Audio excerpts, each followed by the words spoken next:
Hi, welcome to tasty testing. இன்னைக்கு stitch பண்ண ப்ளவுஸில் சிம்பிளான ஆரி ஒர்க் எப்படி பண்ணுறதுன்னு பார்க்கலாம். அதுக்கு ஃபஸ்ட்டு எந்தெந்த இடத்துல டிசைன் பண்ணலான்ட்டு கலர் பென்சில் வச்சு மார்க் பண்ணிக்கிறேன்.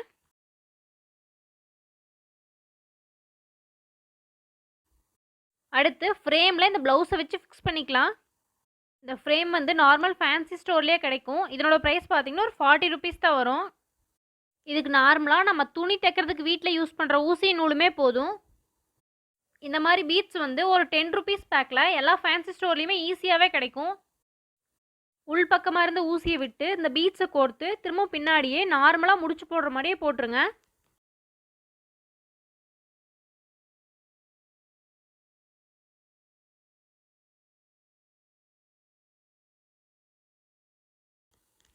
அடுத்து அந்த குட்டி பீட்ஸு அதே மாதிரி கோர்த்து எடுத்துக்கலாம்.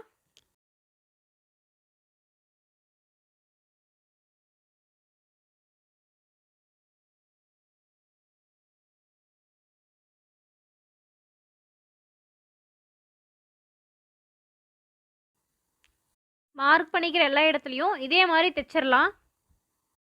இந்த மாதிரி செய்யும் போது நம்ம இதை கையில் தான் தைச்சோம் அப்படிங்கிறதே வந்து தெரியாது. இதை ஃப்ரேம் இல்லாமலும் ரொம்ப ஈஸியாகவே செஞ்சிடலாம்.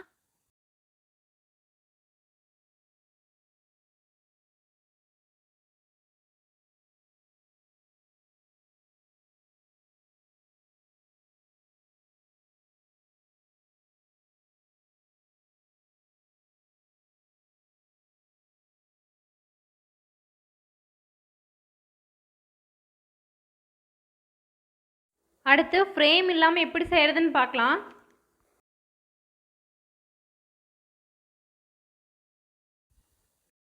நார்மலாக ஃப்ரேம் இருக்கும்போது எப்படி செஞ்சோமோ அதே மாதிரியே தான்.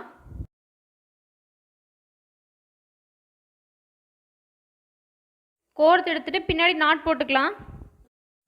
ஆக்சுவலாக ஃப்ரேம் இல்லாமல் டிசைன் பண்ணுறதே ரொம்ப ஈஸியாக தான் இருக்கும்.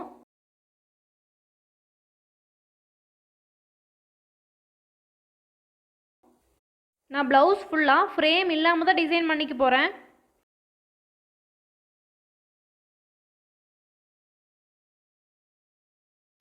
அதிகபட்சம் 1லேருந்து 1.5 மணி நேரத்தில் இது செஞ்சு முடிச்சிடலாம். இதவே நார்மலாக கடைகளில் கேட்டோம்னா 400 ரூபாலேருந்து 700 ரூபா வரைக்கும் அமௌண்ட் சொல்கிறாங்க.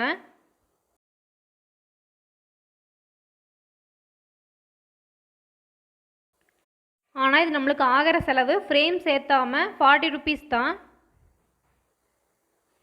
இந்த மாதிரி கோல்டன் பீட்ஸ்ன்னு கேட்டால் எல்லா ஃபேன்சி ஸ்டோர்லேயுமே ரொம்ப ஈஸியாகவே கிடைக்கும்.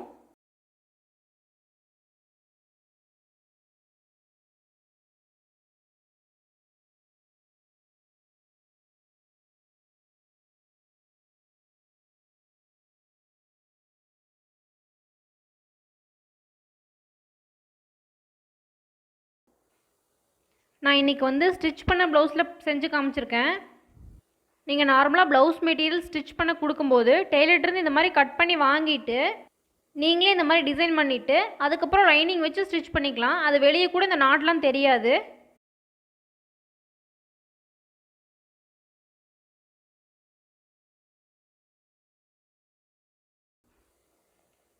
இப்போ மார்க் பண்ண இடத்துல ஃபுல்லாக டிசைன் பண்ணி முடிச்சாச்சு. பாருங்கள், சிம்பிளாக நீட்டாக இருக்குது. அடுத்து அந்த பின்னாடி கழுத்துக்கு ஒரு பார்டர் மாதிரி செஞ்சுக்கலாம். சேம் அதே ப்ரொசீஜர் தான், அதனோட டிசைன் மட்டும் கொஞ்சம் மாற்றிக்க போகிறோம். இதுக்கு குட்டி குட்டி பீட்ஸ் யூஸ் பண்ணி கோர்த்துக்க போகிறேன்.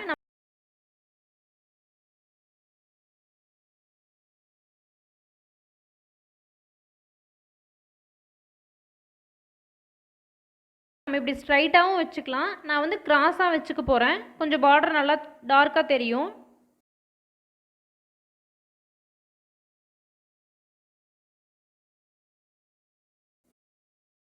அடுத்து இந்த பார்டரில் பின்னாடி நூல் தெரியாமல் எப்படி கோர்க்கிறது அப்படிங்கிறதையும் பார்க்கலாம்.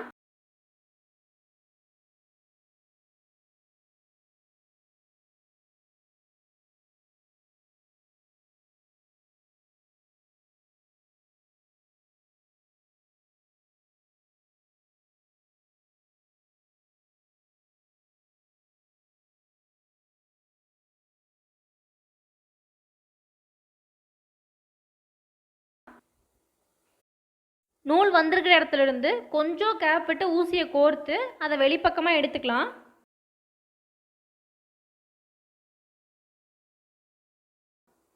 பீட்ஸையும் கோர்த்து பின்னாடி எடுத்துக்கலாம்.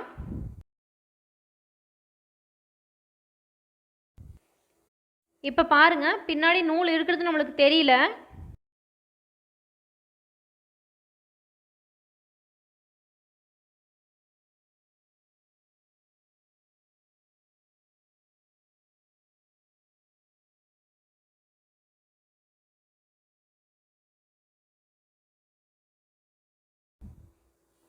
இதை வந்து கோல்டன் பீட்ஸ் இல்லைனா சுகர் பீட்ஸ் அந்த மாதிரி கேட்டோம்னாவே கடைகளில் கிடைக்கும். ஒரு பேக்கெட் 10 ருபீஸ் தான் வரும்.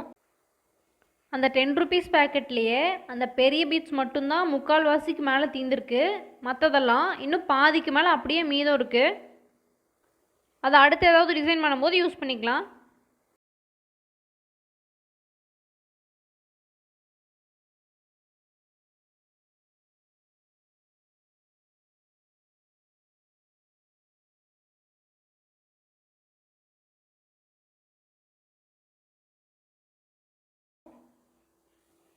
அவ்வளோதான், நெக்குக்கும் டிசைன் முடிஞ்சுது.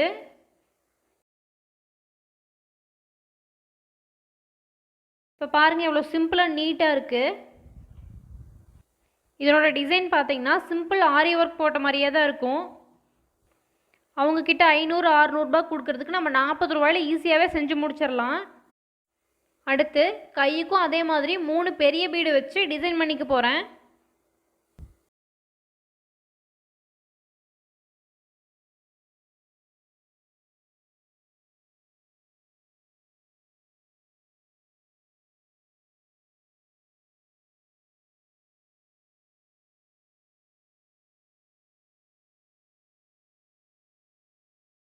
நார்மலாக வீட்டில் ஃப்ரீயாக இருக்கிற டைமில் கூட நம்மளோட ப்ளவுஸ்க்கே நம்ம ஈஸியாக அந்த மாதிரி டிசைன் பண்ணிடலாம்.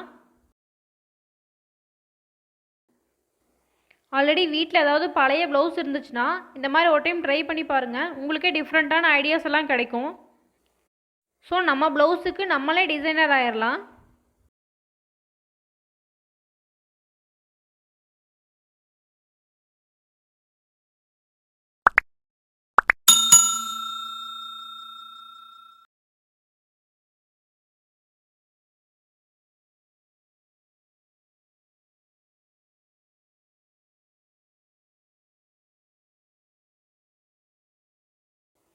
அவ்வளோதான், நம்மளோட அழகான ஆரி ஒர்க் முடிஞ்சுது. நெக்ஸ்ட் டைம் நீங்களும் ப்ளவுஸ் ஸ்டிச் பண்ணிங்கன்னா இந்த மெத்தடை ஃபாலோ பண்ணி பாருங்கள்.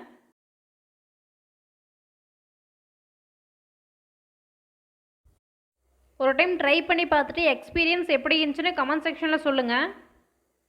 தேங்க்யூ.